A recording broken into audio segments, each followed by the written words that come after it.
欢迎收看《酷酷兄弟》，蝌蚪老师又来了啊！大姐，这已经惯例了，是不是？惯例。嗨，今天带了怎么讲？我的好朋友。对，你是我的好朋友啊，我们的好朋友，哎，你先去旁边坐着啦。哇，排挤啊！融入一下，交一下新朋友嘛。有没有发现蝌蚪老师来的时候，我都跟蝌蚪老师坐得特别近啊？那我先走了。哎，别。所以蝌蚪老师今天带来的是什么小家伙啊？今天呢，我们想要来介绍一下，有一群乌龟，它们的脖子呢，演化上面长得特别奇怪。乌龟，今天主题是乌龟，是不是？乌龟，对，长得奇怪，脖子特别长的乌龟。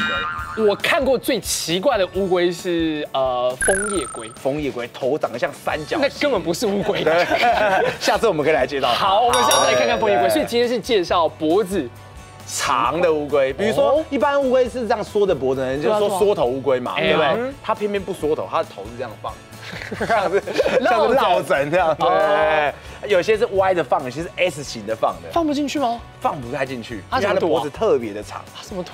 它怎么躲？它们平常就这样子头这样歪着。那可是这种乌龟呢，它们游泳的力气那个能力非常好，而且它们的头部呢具有攻击的效果。游泳健将。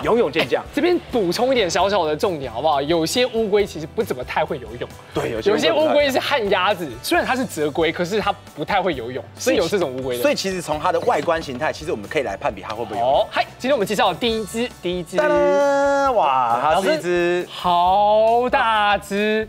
放这上面好不好？好，来，他今年已经大概他7岁了，养了7年，养了7年。对，他从一个大概这么小只开始养，这样。哦，对，这么小一只，这么讲，7年之后它就变成一只大乌龟了。放大。问个原理上的问题，请说。为什么这个龟叫长颈龟？对，它为什么要把脖子演化的这么长？它的目的是为了什么？因为正常来说，我们大家看到乌龟脖子没有那么的长，那它为什么要演化成那么长？好，在当地呢，他们可能要取食一些鱼，所以他们在慢慢的在选态上面，他们的脖子呢就慢慢的。一直伸，一直应该说在河里面，应该是说这样的脖子它能够适应当地的环境，所以呢，这个样子的特征就被留下来了。了解。那留下来之后呢，慢慢的这个特征留下来之后，他们后代呢就慢慢这个维持他们这么长的脖子。所以它是住在湖还是水里面？它是住在河川里面的。河川里面。对，所以你看它非常会游泳。其实我们可以从几个地方来看。你们仔细看，一般我们的看的乌龟，它们皮肤上面都有一些鳞片，对不对？对。可是你看它的脚，它的鳞片其实非常的小而且很小，而且皮肤非常的嫩，几乎很光滑。对，然后非常的光滑。它的脚呢非常适合用来游泳。哦，对，有一个很大的蹼，对，好大一片哦，这一定游超快的。它游超快。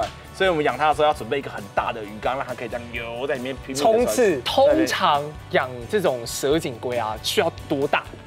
几公尺的缸？尽量像这么大的乌龟，我们尽量大概准备大概180公分到200公分的鱼缸，差不多2公尺左右。对，2公尺左右可以让它游。大概是能够空间越大越好啦。对，它这样会比较悠游自在一点。对不起，我有个很好笑的问题，大家都知道长颈鹿怎么睡，因为长颈鹿脖子很长，睡觉是不是有一点困难？有些人说它会靠在树上，就吃一吃就睡着了，这样靠着睡觉。这个蛇颈龟要怎么睡觉？蛇颈龟睡觉的时候呢，它会呢在水底，然后呢把它的呼吸呢降得非常的缓慢，所谓的龟息大法。对，龟息大法，他们就是代谢会降得很低，然后呢一样在水里面睡觉，所以他们睡觉的时候头其实是这样缩着的。哦，会收回去，有没有？它缩起来了，缩起来了。对，它头其实缩起来的，好光滑哦。我摸摸看。哎呦，它里面有像是骨骼的东西，而且你看哦，越接近水中的生物，它的眼睛的演化上面就会越接近头顶。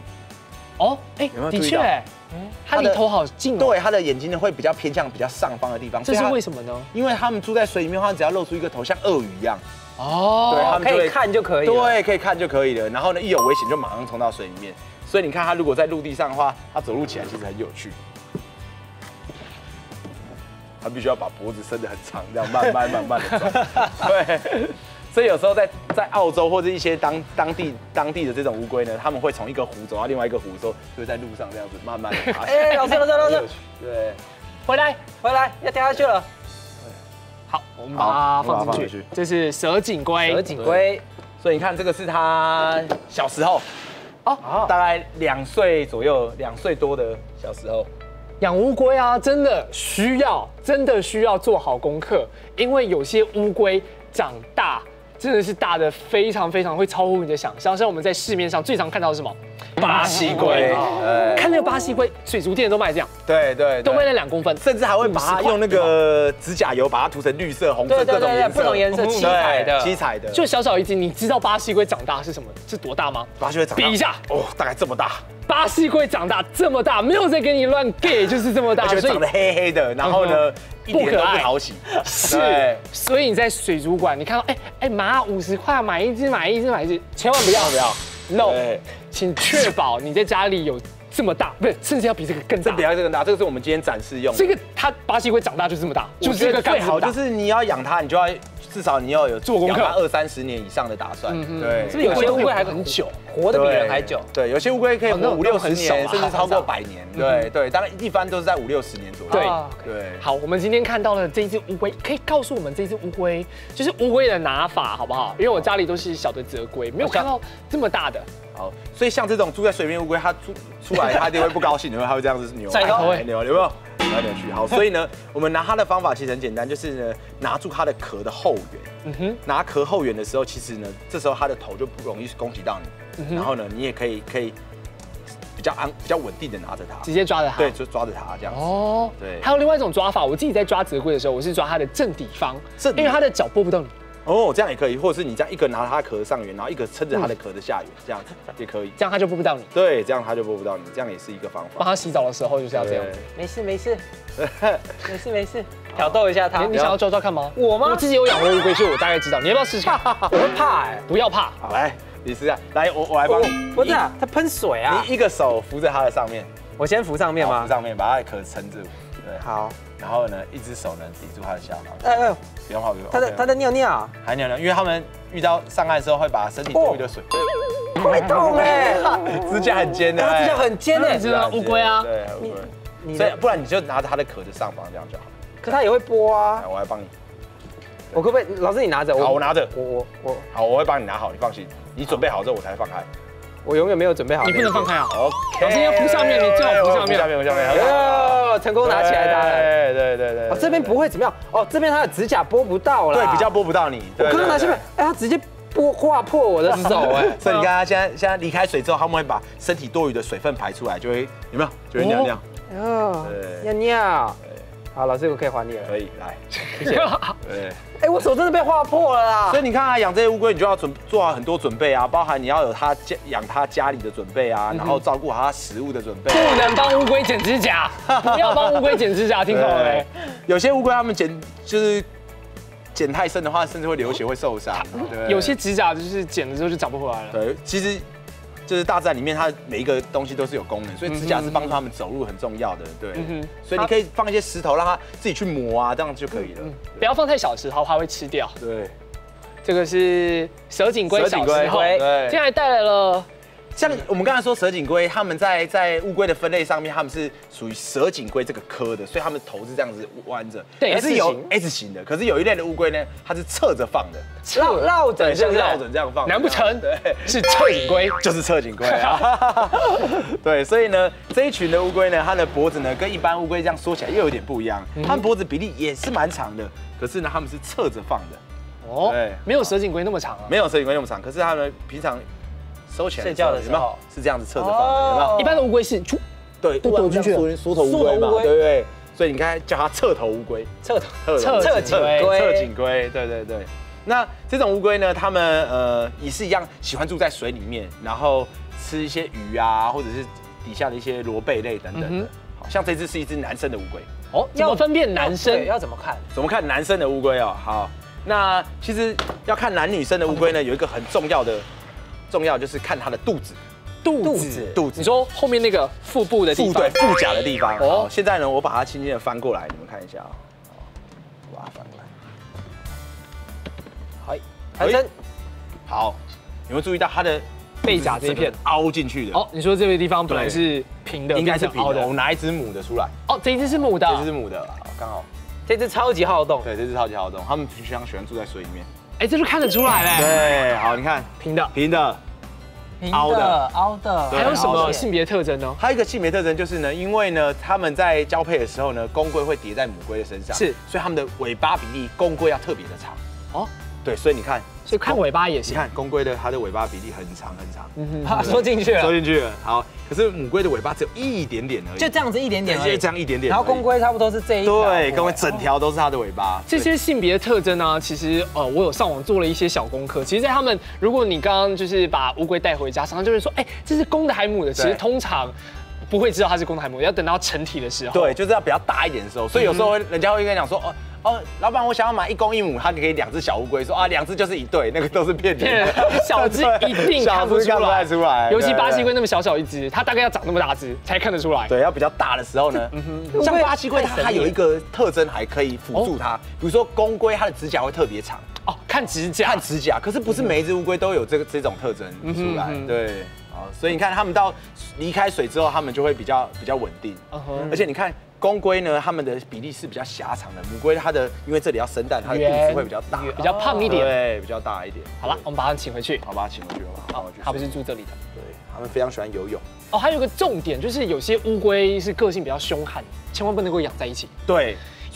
所以有时候我们养它的时候都要仔细看，比如说公龟会不会2只会互咬啊，它的身体有没有受伤啊？所以它到一个新环境的时候，它到我这边的时候，我就要帮它做健康检查，比如说检查它有没有外伤，然后呢有没有寄生虫，然后要帮它上药，它的壳有没有烂壳，你的水环境干不干净？烂壳要怎么治啊？烂壳要怎么治？刷。简单说，刷没有用。简单说，烂壳其实就是霉菌感染嘛，被侵蚀。对，被侵蚀了，所以就是潮湿造成霉菌滋生感染。所以是干养吗？对，干养是一个方式，然后干养多久呢？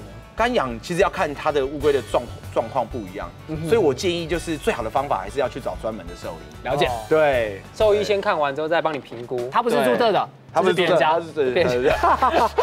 对。还有另外一只乌龟，这只乌龟也常常可以在水族店看到。对，这只乌龟它有一个很特别的名字。对，你看它的这边有人叫它黄头侧颈龟，它有一个黄色的带子在它的眼睛的旁边。来，我们来看一下呢，卡瓦邦忍者龟。忍者龟，对，它有一个小外号，就是叫做忍者龟。可是它真实的名字叫做黄头侧颈龟，顾名思义，它就是侧颈。我第一次看到这只乌龟，然后知道它的名字之后，我一直很好奇，它有侧颈吗？它有侧颈，我没有看过它大只的样子，我看到的都是这种小只的。我其实也有大只的，然后只是呢，它跟这个侧颈都很像，所以我就带来可爱的小只版本。卡瓦邦嘎，对，你看它的头也是这样，稍微侧着放的，有没有？可爱。可是因为呢，到冬天它吃的很多，它太胖了，头缩不回去。吃太好了。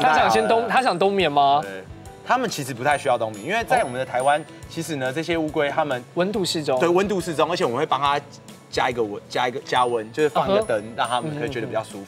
所以他们平常都在晒太阳。